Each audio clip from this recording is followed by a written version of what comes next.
Hey, folks, welcome back to another Timmons podcast. I'm your host, Timon, and this is my podcast, Real Conversations with Awesome People. And man, do I have a cool conversation for us today. But before we get to that, let's get to some business. And that's my sponsor today. If you haven't had a chance, go back to last week's episode. I think 106, maybe episode 106. I don't know. They all start to blur together. But I had Jasmine from Quiet River Massage and Revival on my podcast. She is my sponsor. That's a great way to get to know her, understand what she does, hear her story, how she got into what she's doing, and her passion for it. So yeah, go check that episode out. She gives 15-minute, 30-minute, 90-minute, 60-minute, 90-minute massages, does hot rocks, all that different stuff. She's at Rich Beauty Parlor in Syracuse, Indiana.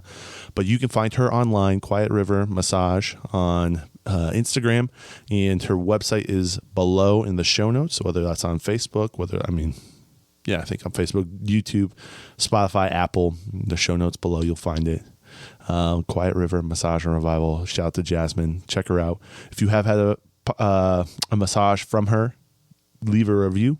If you're not following her on Instagram, follow her on Instagram. And if you're not following me on Twitter or YouTube, go subscribe on YouTube, Timmons Podcast, Twitter, Timmons Podcast. Check me out there. Today's episode is a little different. It's just a tad different than what I usually do. I'm calling this one Podception. So I had my good buddy Erik Scott, who we've been friends for forever. He was on episode 77 way back in the day.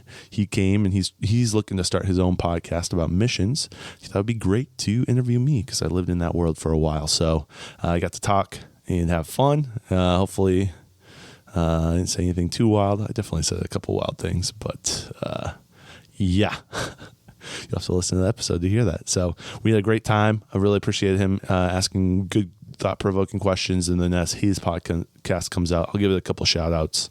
And you guys can follow what he's doing over on that space. So without further ado, check out or enjoy today's episode with Erik as he interviews me and the world of messy missions. Sweet. Yo, what's up? This is going to be... Hey, this is Timon. This is the podcast. This is going to be a little different than normal. This episode, we have a returning guest. Mm-hmm. What up, Erik?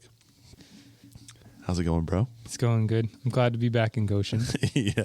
The land of, I don't know what that's. Milk and honey. Yeah, milk and honey. There we go. Yeah. So you were on episode 77 a little while ago, and we had a great time. And you're here this weekend hanging out with me, getting some quality Timon time. Yeah, Timon time. I think since then I grew a beard. Yeah, and it looks stunning, by the way. Yeah, got a haircut. You are looking to start a podcast, and so this is a test run of that, basically. Yeah. You want to... Now that my intro's done, I'll let you take the reins. Okay. And I'm here to help. I'm a supporting role. I podcasted a little bit, and so I can help you out. Yeah, it's like a podcast inside a podcast. Mm-hmm. Podception. Inception. Yeah. Podception. Yeah. But yeah, we're trying to start up a podcast focused on missions and missionaries. We really want to... And do you have another couple people you're doing this with? Yeah. Trying to rope in some other people. Nice. Don't want to do it alone. Podcasts are a lot of work. Yes. Yeah. Unless it's this podcast, and then it's like the bare minimum. But that's how I've designed it. No, you're rocking it. That's why I'm here asking you for help. So what is the kind of goal of this podcast? I'd say the goal would be to not avoid the tough parts of missions, the messy parts.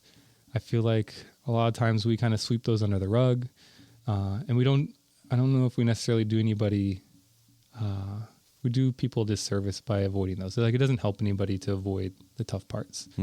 So just getting real with people, talking about real struggles in missions, instead of trying to paint this rosy picture. I feel like as a ministry or a nonprofit organization or as a missionary, you really have to try to paint this perfect picture, like that you're doing a really good job and you're doing okay. Because if you say otherwise, like you lose confidence and trust and you support. lose support. Yeah. And so You lose money. Yeah. It's tied straight to money. And it's not a problem that's unique to missions either. I would say pastors probably struggle with the same thing. Mm-hmm. They can't be real because if your pastor, like, who are they going to talk to about their problem with lust or their problem with anger or drinking or whatever it is that they need to get healed? They just got to hide it. Yeah. So, Just not good if you're leading or if you're the like point person or you're pointing people to Jesus. yeah. And yeah. So No one's perfect except for Jesus. No. So shine some light on the messiness, but not in an effort to be negative or tear people down or even tear down the church, but more of an effort to see where God redeems that and where God can work in that. Yeah. That's cool. Yeah. God works in our messiness. Yeah. And in spite of our messiness. yeah, that's a pretty pretty common thing in the Bible. Messy people They're so doing messy stuff, and then God uses it for His glory over and over and over and over Yeah. and over and over and over again. I just heard someone talking about, I think it's Francis Chan. You get this long list of people in Hebrews that they are like our cloud of witnesses. Mm-hmm. And a lot of times we look at those people and say, wow, they're like, I could never be a Moses. Right. I could never be, David. yeah. Yeah. But Hebrews 11. Hebrews 11, really, that's a bunch of people that are messed up and God still used them because they had faith. Yeah. And so it was really, I don't know, at least Francis thought we look at the verse a lot of times maybe in the wrong light, where we're like, this cloud of witnesses is too good for us and we should feel bad and like we should be trying harder because these people are really good. But it's like, no, the list was made to say these are all humans just like you. Right. Just like you, and God used them. Yeah. Yeah. Well, isn't that what the devil wants, is to make you feel like, oh, I'm not good enough? Like just negative thoughts. Yeah. That's not from God. So He's tricky. It's all over the place because you can also look at it as like, those people are awesome and just like me, so I don't have to do anything different with my life. That's not true either. Like, you still have to submit to God. yeah. Yeah. How funny is that? It's not the extremes. You got to get in the middle. You got to get in the middle. That's pretty normal. The messy middle. Yeah. Ooh. So we're still trying to think of a name for the podcast. Yeah. We asked AI just before the podcast started and got a couple suggestions. Yeah, throughout Missions Unfiltered, The Messy Missionary, Authentic Missions. Yeah. Now we got The Messy Middle. The messy middle. Although that doesn't really say anything about what we're doing. Yeah. No. Could apply to anything. Yeah. And so this podcast, you're interviewing me, right? Yeah. Please. That's the goal. Can you please interview me? We got to interview Timon. Let's go. Timon's being interviewed this time. Let's go. Let's go. I've been on one other podcast. Yeah? So, yeah. So you need some more practice Being a on the guest. other end. Yeah. Okay, this is perfect. Perfect. Podcast inside a podcast. Podception. Yeah, at the end, I'm going to plant the idea that Timon's amazing. It's been planted It's there. for 160 episodes. That's why I'm here. Yeah. It's good. But yeah, I specifically wanted to interview because you have a pretty extensive background. You've seen a lot of the behind the scenes in missions through different jobs you've had, and even your current job involved. Yeah, so I'd love to hear a little bit about just generally some of your background. So like, why should we care about what you have to say about missions? Yeah. Yeah. Okay. Well, maybe I'll start with where I'm at now and work back a little bit. Yeah. So I'm an operating officer at a nonprofit.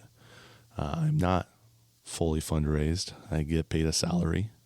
And I chose this organization to work with because I saw what it's doing with Bible Memory Ministries, what it's doing, the impact it's having, and I really love the vision of it. And so that's why I decided to go with this organization as opposed to what I was doing previously. So there's that. So prior to what I was doing, which I really actually, it was an awesome job. So there was I just felt like God was calling me at this point to move into something else, which was cool. And it's cool because in life, I've found that everything I've done, work-wise, life-wise, builds upon each other. So at one point, I was working for a travel agency, and I was learning how to do email marketing. I remember that. I've done email marketing in every job since then. Yeah. You know, and I wasn't trying to do email marketing, but I learned that skill here, and it compounds. Now I'm the job that I just moved out of a year ago was in the tech world, and so I'm using those tech pieces to help implement into my current organization I'm working with. So I worked at a company called WM Tech, and it's called Worldwide Marketing Technology is what it stands for. They're primarily niche. Their niche was mission sending organizations and child sponsorship organizations. Yeah, so they help missionaries go out, and they also help organizations where you sponsor a child. Yes. In the tech world. So we were not a nonprofit. We were a business working with nonprofits. And so that was a little weird because a lot of times nonprofits like to work with other nonprofits, which is fine. I think it's kingdom building a lot of times. But we were a little unique because our whole business was focused on serving nonprofits. Yeah, because you guys, WM Tech provides the platforms that those organizations need to function digitally. Yeah. Mm-hmm. Yep. What do they do? Yeah. So our primary thing was online. I'm try to you're describe fine. it. I was like, that's really dumb. Yeah. You worked. Their primary thing was online giving. So missions specifically and child sponsorship is complex when it comes to giving. So your normal nonprofit usually has one or two funds they can give to. And that's not super complex when you try to present it to a donor online. They come in, like, oh, I want to give to this fund or that fund. That's easy to present to someone. When you have 1,000 missionaries and the donor's trying to find that specific fund that goes to that specific missionary, that's when it gets way complex. Yeah. And so the platform that was built for that. It's a fantastic platform for that. And our whole thing was digital marketing sitting on top of a platform that allows you to do really cool things, as well as with software, we could do some really cool automation things. So when you have all of the technology pieces working together and not siloed, you had some really awesome outcomes. Which is not easy. Not easy. So the platform was built specifically for missions, which is very unique because most mission organizations that were on our platform were using sometimes up to 7 different software platforms to accomplish their goals. When they roll into us, it all works, and they have one platform. And so imagine trying to imagine you're building a house and you have 7 different types of houses. You have like one that's a 1-story and one, a basement that doesn't fit with the 1-story, and you have a 2-story and then maybe a mobile home, right? And then, oh yeah, we got this free wall off the side of the road. So you try to put that all together to make a living quarters. Yeah. That is your awesome house, as opposed to having someone that built a house for you from the ground up. And our system was customizable where you're like, maybe I don't like the kitchen wall. We'll bust that out, put a big window here, get way more light in on this specific area. So it's hard I could get into the technical thing, but my role specifically was sales. And so I found when I was talking to organizations, painting a picture and giving them that was a lot easier for them to consume than being like, yeah, when your CRM ties with your online giving and you have your automation pieces, they're like, okay, what are you talking about? So you got to sell the problem, not the product. Yeah. So you get to interact with a lot of mission organizations on a scale most people don't get to see. That's all I worked with was mission organizations, nonprofits, but our solution worked with mission organizations. So that's who I targeted. There's about, I would say, a couple thousand mission organizations worldwide, both child sponsorship and missions. So I lump those together because that's what I look for. Okay. But I had a list of about 1,000, 2,000 total that I would work through. And so I was talking those organizations. Okay. And that's your pool of possible prospects. And it's relationship building and finding when they were ready to move. In mission organizations, what I found while working there for 6 years, move slow. Oh, so they slow. move so slow. So Yeah, we've had the same experience.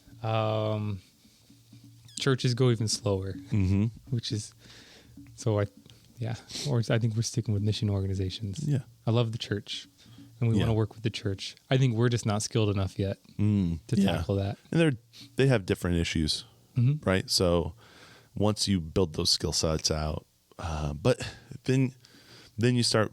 What we were finding that is as we kind of tested it with other markets, there was so much need to make our platform fit their needs that weren't missions, that it was taking all of our energy, when it's like we just need to be focused on missions because we can make the best system out there. So let's just gather all the market instead of trying to expand into other markets. It's doable, but the majority, I'll go back to this, the majority of software companies that are built for missions, they take a platform, they buy it, and then they wrap it. It's usually a business system for a normal business, and then they try to like hack it to make it work for missions. Okay. And so that's where you get that mobile home trying to fit with a free wall that you got off of the road to make it all work with so that's where our platform was built from the ground up for missions. Okay. So I could get way into that. Maybe I don't need to go too deep into that. No, I mean, we experienced that with One Village Group.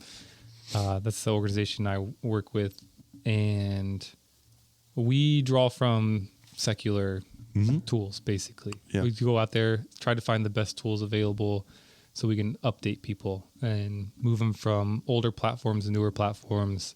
But it is a piecing it together, and it can be very difficult when you're asking someone to say, hey, you need to sign up for this, and then you also need to sign up for this, and you need to integrate it with this. Yes. Yeah. And now you're managing 5 different passwords and the integration. And then when one system upgrades, it throws everything off because now the connection doesn't work, Yeah. So luckily I think technology is getting closer to making it's a lot easier to use those platforms now and integrate them. Yep. Like WordPress is painful and horrible and old. Yeah. And I do everything I can to squash it. Yeah. Because in a platform like Squarespace, you can do a lot of that stuff. Right. Yeah. Maybe not have as many functionalities and customizations. Less passwords though. Yeah, but it's a lot more user friendly. Like you don't have to be skilled in knowing how to code and how to pull all of it together. Whereas it's more drag and drop. It's a lot more simple. The user interface is really nice. So yeah. WordPress was created in 2003, so it's 20 years old. Wow. Yeah. Technology has changed a lot in 20 years. Yep. In technology years, kind of like dog years, that's like 60 years. Yeah. 120 years old right there. You got to let go of WordPress. That's my shameless shout out against WordPress. Oh, so some of the stuff that I have some WordPress stories, if that's cool. Yeah. Real quick. So there are organizations that were using WordPress, and because WordPress is such a popular, a lot of people used it. If you weren't up to date on WordPress, it was easily hackable. Very hackable. So I knew a women's organization that helped women come, in abusive situations and take them out of it, give them jobs, all that stuff. Like is helped. They had a WordPress system or a website, and they just didn't update it. That wasn't their focus. Their focus is helping women, not technology. Yeah. Well, it got hacked. The specific, they would have a scrolling ad on or like a banner on the front of their website. Scroll. Well, that specific, they call it a widget, I think is what it's called. It's a widget or a plugin. A plugin got hacked because it wasn't updated. And so on their website to help women was pornography. Just scrolling for like a little while before they caught it. Yeah. Because they're not looking at their website. And then you're like, no one at the organization put that on there. A hacker hacked the tool that they were using. And then so everyone using that widget across the world all started getting that. And it's like, oh, man. Yeah. And then how much damage does that do to your local nonprofit to help women? And then all you have is like I think it breaks the trust is maybe even bigger than damage. Well, I mean, that's part of the damage, but it can lessen your credibility. People look at it and go, wow, like maybe I shouldn't give through your website. Right. Because obviously you don't have complete control over it. Right. I think you told me before about another group that got hacked. They were maybe like pro-life or something, and their donor base got hacked. There's a lot of attack on nonprofits, and specifically more conservative ones. We saw a number of individuals. So I'll talk from a mission standpoint. There was they were using not our platform, but it was a different platform and I think it was WordPress tied with another piece, and they had missionaries in China. And so when they were in China, the government hacked their database, pulled all the missionaries that were there, and pulled out that information, and then they actually had one of their missionaries die. I think it was what it was because of that. So that was one of the reasons why they were looking at our platform, because I don't know if they died. It was pretty bad. Yeah. Because the government was able to get in. There's a pro-life organization. Those there was a lot of attacks for that. Didn't WM Tech get hacked? Yep. Yeah. Nothing. Because we were affiliated with a pro-life organization. Sorry, I don't know. You might have to cut that out. Nah, it's okay. A lot of that stuff is public. The really cool thing, and it was actually really the main thing they looked for was the donors who were giving, and they're like the dark money of missions, and they blasted it. And it was what was crazy about it. And my executive at the time, you could talk to him, and he's talked about it. It was like a 6-month or a year-long thing. There was bribes that went into the people that had a server. It was at one point, it was a server that we had a long time ago. We moved to different servers, so there was physical money to pay off. Anonymous was the one that hacked us, so it was really high level, and it was very political. And the only information I got out was the donors information, really basically textbook, yellow page information, like address, phone number. That stuff gets hacked all the time.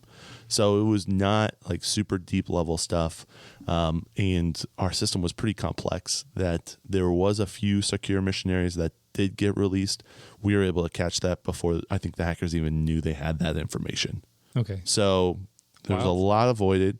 It was really helpful for us as a company. I say us, for WM Tech as a company, to figure out how to strengthen things, and it just provided us way more security. But one of the things, information is getting hacked all the time. Yeah. Chase gets hacked. The government gets hacked. All that stuff. It's not a matter of when you'll get hacked. It's not a matter of if you'll get hacked or not. It's a matter of when you'll get hacked, because I've heard it will happen. So your credit card number is probably out there, but there's so many credit card numbers out there. Yeah. That it's just you have to run it through. That was a normal thing too. This is without getting hacked. Credit card scammers, what they'll do is they'll take sheets of credit card numbers that they buy off the dark web, 10,000, 20,000 credit cards, and then they'll run them through actually nonprofits. Yeah. And they'll run them for 1 cent, 10 cents, 5 cents to see if any of those are legit and will go through. Or if not, they'll get an email letting them know that it was declined. And so we had a lot of, especially around the holidays, we would have people be like, we just got 10,000 new transactions for 14 cents or whatever. What's going on with this? So one of the ways to avoid that was make the minimum donation to an organization either $5 or $10, because then the credit card were less likely, hackers were less likely to do that.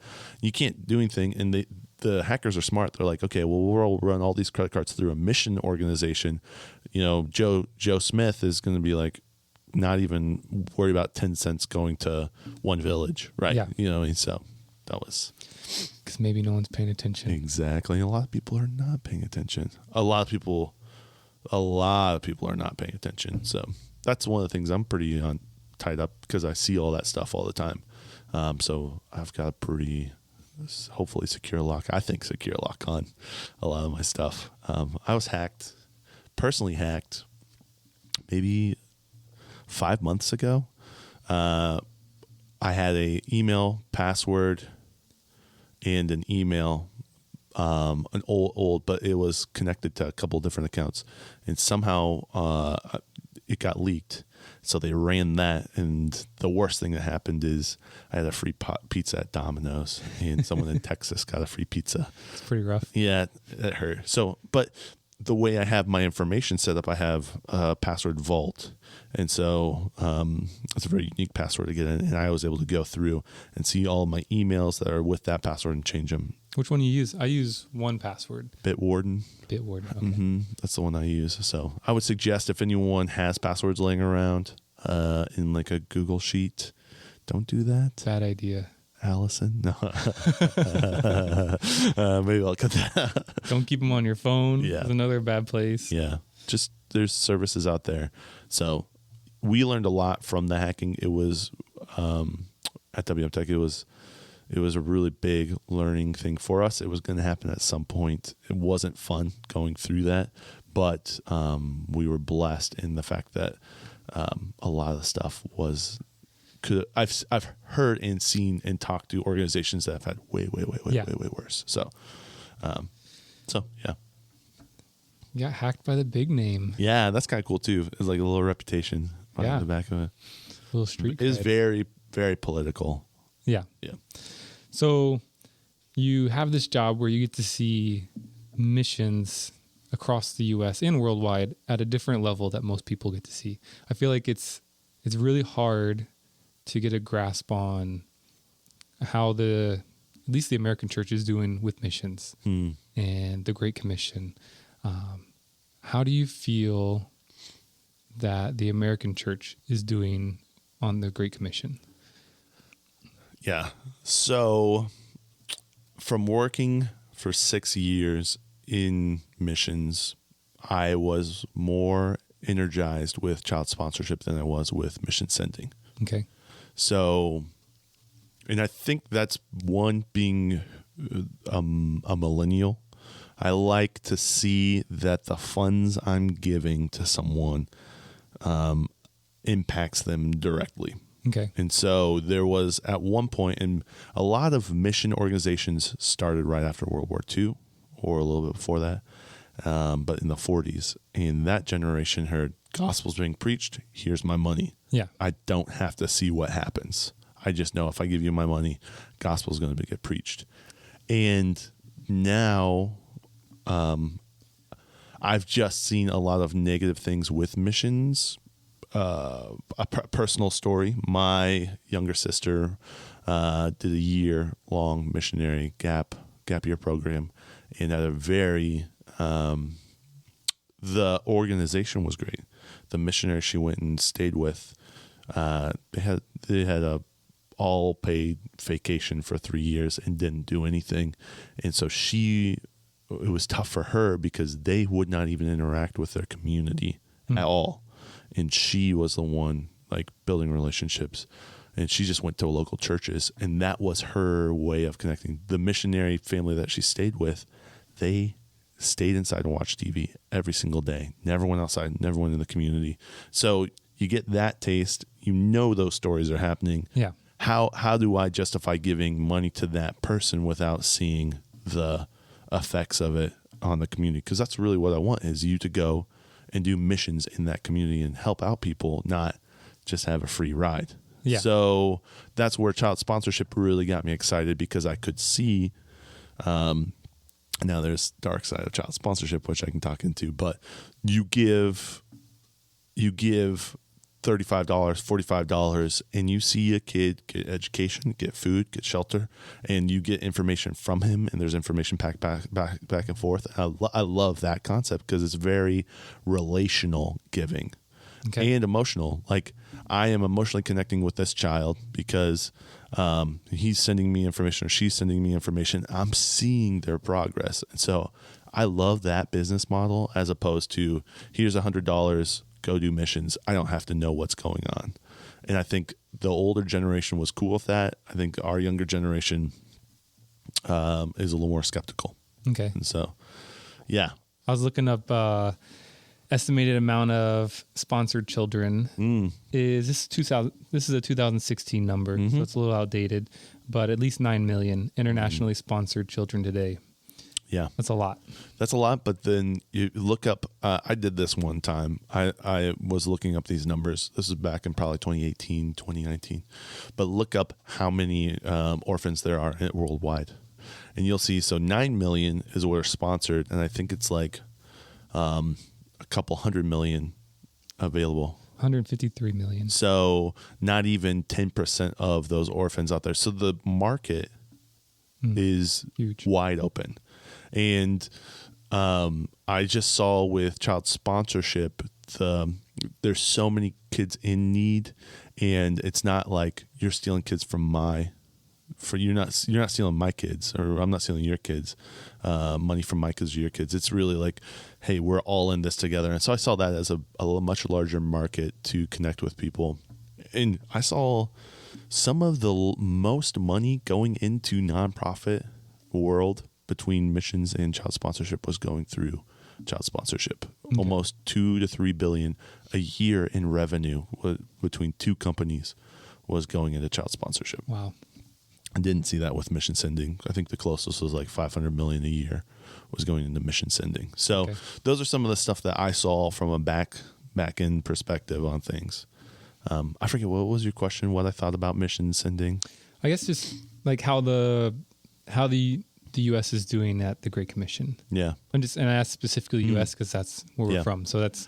as a trend, I see U.S. missions, it's declining. And the donor base, let's go back to the donor base, is dying. And we will see, this is my prediction, in 20 years, only a third of U.S. missions sending organizations around. Okay. I think the rest of them are going to die because they didn't reach and engage the younger donor base like child sponsorship is doing. Okay. They didn't do a better job of communicating the impact that they're doing to the areas that they're reaching, and then and then the dying donor base, all that stuff. So that's wild. That's what I see. I could be wrong.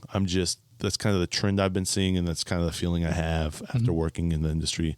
Now, out of my own personal tithe, I support missionaries, some specific missionaries, because I was able to connect with them, see what they're doing, and they do a good job of providing that information and the relationships there. So me personally, I'm still engaging, and there are people that have done a really good job engaging with me on what they're doing, and I'm partnering with them. I just think that on a whole, maybe that's not happening as much. Yeah, I mean, I was talking to someone who works in recruiting and mobilization for a sending organization. PK. Yeah. And just asking him the same question, I think more or less, and what he's seeing out in the field, not in the field overseas, but as far as in the recruiting field. He's just talking about how when missionaries go to churches now, it's pretty common they don't get the pulpit anymore. Mm-hmm. It used to be missionary comes, they get the pulpit. They can talk about it. And they can talk. They don't get the pulpit anymore. They might get the youth group. They might get to talk to people after church. Mm-hmm. And then that was the big thing. There's just such a big shift in Gen Z now that is not being addressed. The demographics are changing. Like eventually, in the relatively near future, America won't be majority Caucasian anymore. Mm-hmm. And the church and mission organizations are struggling to adjust to that. They're also digital natives, meaning they live on the internet. Yeah. And to communicate with them and reach them, you have to, on some level, you have to be on the internet and be on the internet in the correct way. Mm-hmm. You don't want to share too much, but it has to be like a funnel into building relationships, at least being transparent about what you're doing. Internet's great. Mm-hmm. And I see the people that I do support, one is a missionary that's pretty old. And so His stuff's more mailing, which I actually appreciate. I appreciate the mailing. I don't read it as much, but I'm more likely to hold on to that piece as opposed to like just scrolling past a post on Instagram. Yeah, it'll sit on your desk for a while or sit on your fridge. I think about them a lot more than I do the ones that I support that are more digital. Okay. Though the ones that are digital are producing great content. And so it's kind of cool to just like easily digest a little bit what they're doing that. That's cool. And I know I see maybe 1 or 2 posts in a month, and I know when I give that money's just automatic. It's like, oh, that's cool. I do want to say that one of the cool things with mission organizations, with kind of the old money coming out of missions, the old donor money, it's going to be a lot of the fluff gets removed. So you can't really go and have a vacation as easily. If you really want to be in missions, your heart has to be 100% in it. And that's actually exciting because those people, the ones that are doing missions that I support right now, are doing it because they love the people and have a heart for the nations. And that actually makes it easier to give, and they're going to tell you all about it. And so let's say there's out of 10 missionaries go, 1 is a bad actor. When the funds dry up, that bad actor is not as likely to go into missions. So that's kind of a cool thing. It's almost like, not that I want the church to be persecuted, but if it's not cool to be a Christian, then the people who are Christians are going to be real Christians. Yeah, right? The remnant. And so I see that a little bit with missions. I might have been a little harsh on 2/3 of mission organizations declining in 20 years. That was a little bit of a bold statement. I'll take that back a little bit. But I think we'll see a lot of the American church closing seems and to be consolidating. declining, which means there's a smaller pool of missionaries. The church doesn't talk about missions as much anymore also. Yeah. I think also we have a lot of things we got to deal with here in our own backyard. And maybe a lot less of that in the 40s and a lot more of it now. And so people are like, why am I trying to, they do need, there's need out there, but there's need here too. So it's hard to put your funding and where it's at. And child sponsorship, dude, I go back to it. The model is so well set up and it's very easy to connect with. Whereas a missionary, it's a lot harder for me to not, if I'm not getting a letter from my child or not a letter from my missionary every single month or every quarter. And that's wild though. You'd think it's harder to. And the price point's a lot lower. So $35 as opposed to $100. And now missions is interesting. Missionaries are interesting because you can give, $50 a month, $500 a month. It can be a whole range, where child sponsorship is like $35. Simple. Yeah. It's so easy, so convenient. How much does Netflix cost now? It's getting close to 35. Yeah. So do I want to watch Netflix or do I want to make sure one child has education, food, and water in a safe place? Can I do both? You can. Okay. You have the ability to do both, So I will say, out of all of the tithe, I give more to child sponsorship than I do missions. Okay. But I give to both. So. Yeah. And then I take a percentage of my tithe and I have it as money set aside for opportunities. Like the other day, I had a guy who walked up and is like, hey, my car's out of gas. Can you tow me to the gas station? Towed him to the gas station. He's like, I'm going to see if I can get $5 in it. And I said, dude, don't worry about it. I paid for it all. I'm not giving him money, but I have a fund that's for helping people. And I love that too, because then I'm looking at my area, how to help people in my area.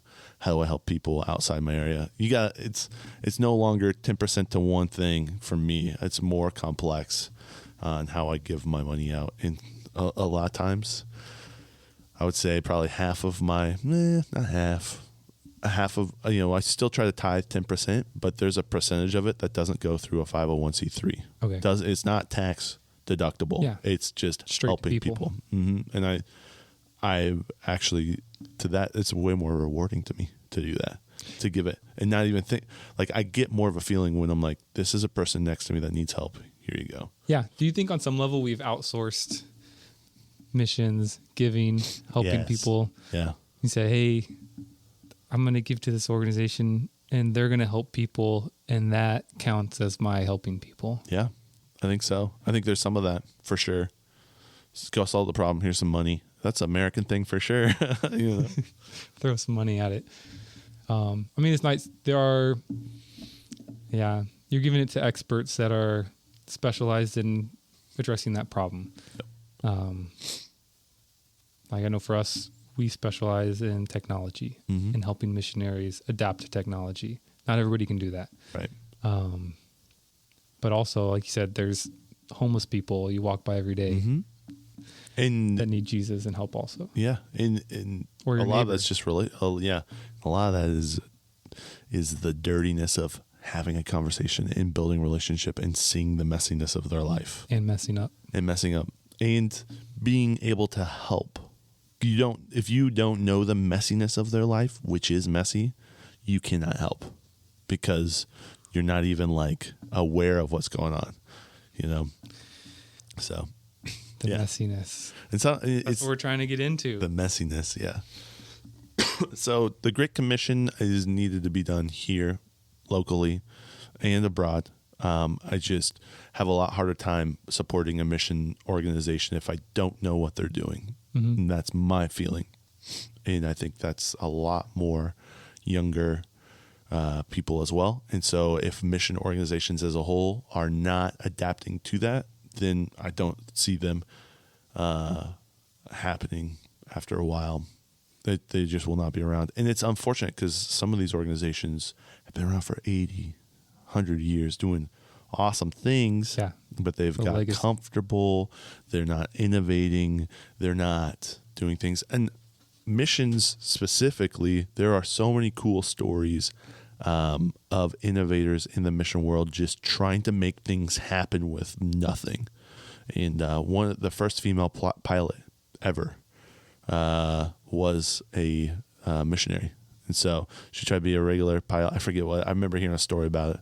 And that might be fake news, but that's what I heard. And so look it up for us. Yeah, first look up. I forget what her name was, but yeah, look it up. So there's things like that where she was told she learned how to fly, but she wasn't allowed to fly commercially. So she went into the missions world, and that's what she did for her life. She's like, I don't need a license to do it there. Yeah, I'm going to fly planes because it was a man's thing, you know. So there's really cool stories of innovation and change happening in the mission world, but it's unfortunate because it's not being told, it's not being presented, and then when you have a lot of money, a lot of legacy money, and you don't have to be innovative. You can be real low and slow, and trying to see if this is the right person. What's her name? Raymond de la Roche, French. Maybe. I don't Elise Raymond de la Roche. Yeah, Elise sounds... She's the first one to get a pilot's license. I don't know if that's... to dig into that. So... a little golden nugget there for you. I had two questions. I remember the first one. Welcome to my world, dude. I'll be listening to someone and I'll like have 4 or 5 different questions, and then it's like, now it's not my time to talk. Like, ooh, what was I supposed to say? Yeah. I do that. I do it all the time. You have to, in podcasting, just a little bit, you have to have a thought in the back of your mind to ask next, but continue actively listening, and sometimes that's tough. Yeah. It's a fun game to play. I like it. Yeah. You want me to kind of remind you what I was talking about? Maybe that might re-jog. We were talking about... Yeah, remind me. Yeah, we were talking about local, messy, that stuff. I was talking about legacy money. I was talking about innovation, some of that stuff. Now, yeah. I did have a question. Trying to get into the messiness a little more. What's something that you've seen in missions that really, breaks your heart or frustrates you that's happening, and that you feel needs to be addressed?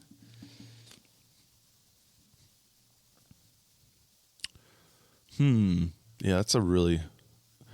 one of the frustrating things I saw were organizations... the way they do things is they do budgets.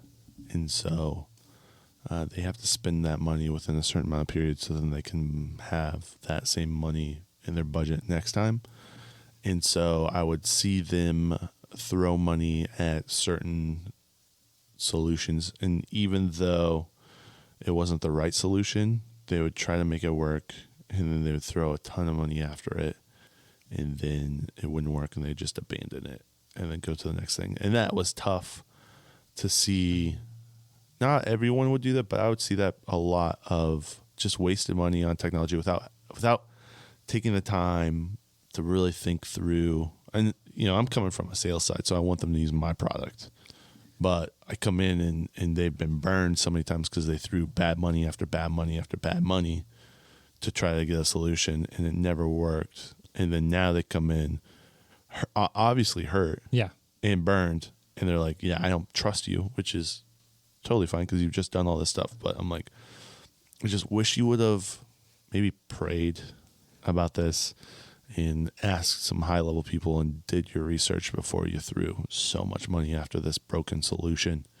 That was kind of the gross part of missions that I saw in some aspect. Why do you think organizations do that? I think some of that was budget. Like, they have to use their budget money up. I think some of it is they think that it's going to solve their problems. So they go after that, and they're like, this is the thing that'll fix us. Yeah. It's like, there's a lot of stuff internally you got to do.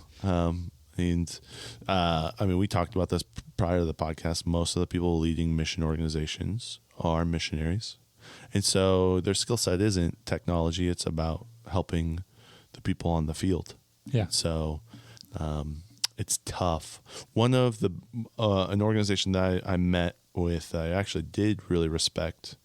There's like chief technology officer or operations officer worked in. He was the technology officer for Little Caesars. He was the technology officer for Dunkin' Donuts. Like, he was a high level tech officer, and he came to this job because it was cushy and it was chill and all that stuff. But he at least knew what he was doing, and I was able to tell him, like, the software you're in is awful, but here's the solution. He was able to look at it and be like, yeah, this is good, and ask good questions.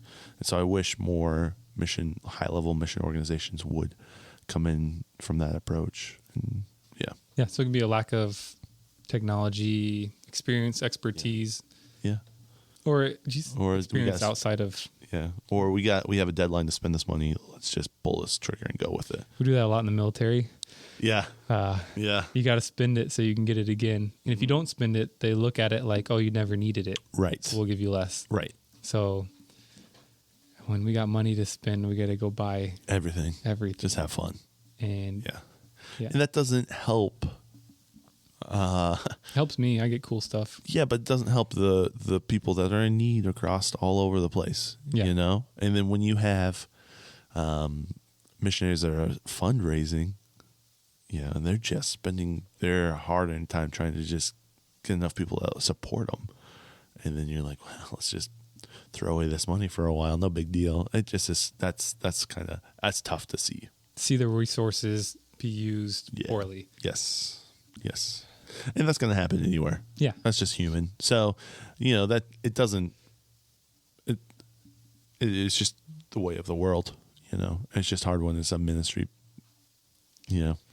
You're supposed to steward your resources. So, but on the flip side, some of them, it comes from ignorance, and I can't doubt them for that. If I have this knowledge, my whole job is to explain this to you and help you make a good decision.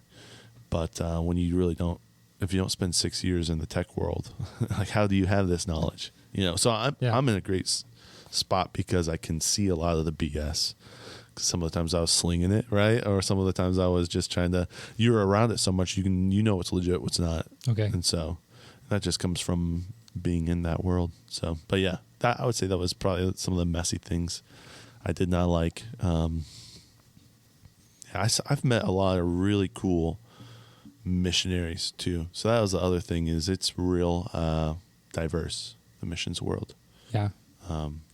There's some stuff though, like there was a couple mission I would say administrators of mission organizations that are like they don't love Jesus. That was a little rough too. Like the people making decisions for the whole organization that's been around for forever, they got there because I see that in a lot of institutions, but they got there because they just worked through the ranks and they knew how to play the game. They survived the longest. Mm-hmm. And then now they're making decisions, and I'm like, some of the stuff that they're telling me, just off the hand as I'm trying to sell the software, I'm like, oh, I'm getting a bad vibe check. Like, you're telling me things that are like definitely not biblical, and you're running an organization that's teaching the Bible to other people. And so that was a little rough as well. And I definitely got hit on by another dude who ran an organization. I got those. It wasn't super, but it was like what is this? You know. He just wanted a friend. Yeah. Yeah. Hopefully. Yeah. And I'm like, you were making decisions for this organization. So, anyways, I won't. That's tough. You get messy people. Yeah. In missions. Yeah. You get people in all different places in their walk with God, all different levels of submission and commitment. Yeah. Yeah. And knowledge. Yeah. And wisdom. Yeah. It's crazy. And we end up in charge of stuff. Yeah. Yeah. Like, wow. Yeah. That's how it goes, you know. So, I mean, I'm spilling way too much here, dude. It's great. So, how about the opposite of that question? Something that stood out is just blew your mind as like, that's the coolest thing I've ever seen. I would meet people who are doing things with no resources in really cool ways and really impacting like communities and probably future generations. That was always refreshing to see. You think of an example? Yeah. You go to the conferences and you meet people who are doing clean water. I love the clean water stuff because they're like, this is the technology we built out of a 5-gallon bucket and this and this and this and this is how we did it. Isn't that awesome? Yeah. Like that's so cool. And how they just like totally changed, just this village's ability to like not get sick when they just get water, you know? Yeah. That's so cool. It's nice. I don't like being sick. Yeah. Yeah. I don't think people. I don't like diarrhea. Mm-hmm. And so, yeah, no. Diarrhea. That's a good messy missions topic.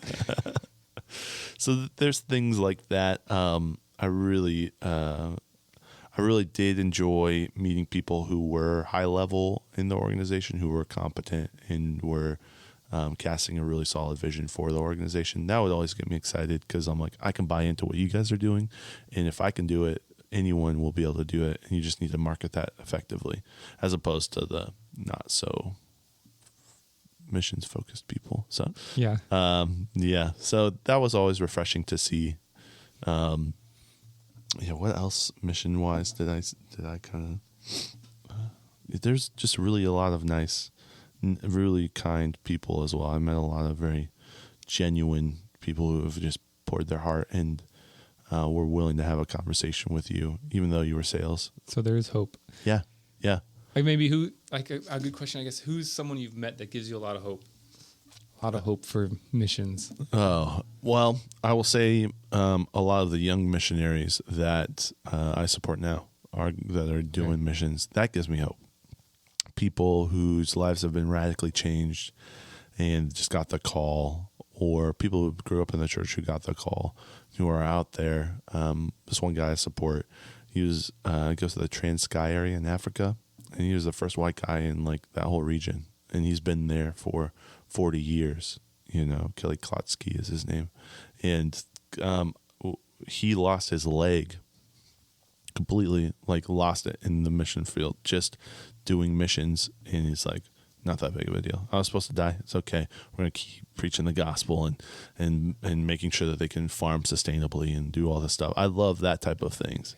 That also hits my heart a little bit, is like, I'm trying to make my house into a beautiful garden that just feeds me. And then they're doing that for people who don't have nutrients at all. You know, I live in abundance here in Goshen, Indiana, right? Because there's Amish people and cows and chickens and all this beautiful stuff that's just raised up. But in a place that doesn't have that, and so there's building sustainable eco cultures that people can eat from. I love that. So Kelly's awesome. He was really cool. And I got to just sit and I don't know if I'm allowed to say this. I'm going to say it anyways. We just sat at a cigar lounge and smoked a cigar and chatted about a lot of just cool things. Yeah. And I loved that. I absolutely love that. And that's real. You know, he's not trying to be this way to everyone. He's just like, this is who I am. This is the world I'm in. This is my heart and passion. I'm trying to find other people that connect with me on this. So now the mission organization he used have awful technology. Absolutely awful. It was the worst technology I've ever seen. I tried to help them out so many times and they did not want to talk to me because I'm a sales guy. But I'm like, dude, you guys, it took me 45 minutes to give a monthly donation. And I don't know how to turn it off. I don't know how to turn it. And I live in the world of doing technology. That's, you know, so I know how to work these systems. And it took me 45 minutes. Imagine a grandma tries to come give. She's not going to give. She's not going to give. There's no money that's, and I'm like, he's got a heart. He's got passion. He's doing amazing things. He's put his, you know, he's put himself out there to do amazing stuff. And it's hard to give. That frustrates me too. Yeah. You know, in the world where it can be so easy, why is it so difficult? So were they afraid to change something new? They just didn't even want to talk. The high level individuals didn't even want to have a conversation. And I was kind of brutally honest, like, your giving sucks. Like, this is awful. That might be why they didn't want to talk to you. It was real, though. You know what I mean? Yeah. Like, you have major issues. And so I just continued to try to call and just stop calling, stop talking to us. I'm like, I'm a donor. I'm a sales guy and I'm a donor. I actually care. Yeah, I actually care. So that was frustrating. But yeah, the people doing it, because a lot of, I love that. So I can see some fear. Like you mentioned earlier, they put a lot of money into a system they thought was going to help them. Yeah. It became painful. Mm-hmm. And so they don't trust anymore. Someone else shows up and says, hey, I got a new system. Yeah. It's going to help. We run into that all the time. Yeah. It's, they put a lot of work and effort into building like a WordPress website. Right. But they have no clue how to self-manage it, to do anything on it. And so then we come along after they spent thousands of dollars building this website. We go, hey, there's a better way to do it. And they're like, yeah, maybe there is. I'm not going to. Yeah, that's what the last guy said. And he was 100% right. Yeah, exactly. Yeah. It's tough. What's it? The demon you know is better than the demon you don't. Right. That's something. Yeah. That doesn't sound like if people can't get money from, if you can't get money from people, then how much are you? It's sunken cost fallacy. Are you familiar with that? Yeah. I've already sunk money into this, so it is what it is. But like, dude, you could have something so much better, and you're losing so much from that. So that comes from just, I mean, maybe I didn't sell well enough to change their mind or create a relationship well enough. The other thing I saw in the tech world was a lot of times they would get a consultant to help them with this, and the consultant would sell them their stuff. Yeah. It's like, oh yeah, you guys, you're putting your trust in this guy. Like, you need to almost have, like, the best way to do it is have two sales guys. Make sure you're never going to buy their product, right? And have them come in and do both consulting, and you'll get at least. Then you're reading the left wing media and the right wing media, and you can actually know what the truth is. You know what I mean? Like, that's almost how you have to do it in the tech world sometimes, because a lot of times there's a hidden agenda. Okay. And so anyways. Yeah, that's what I saw from a lot of stuff. Just call me. I'll give you some advice. Any tech questions you have, call Timon. Yeah, I'll give you some. Don't call me. Unfettered advice. I think. What would you finish a podcast with? Your first podcast. Yeah. I'll finish with this. Like anything, there are a lot of negatives in the world.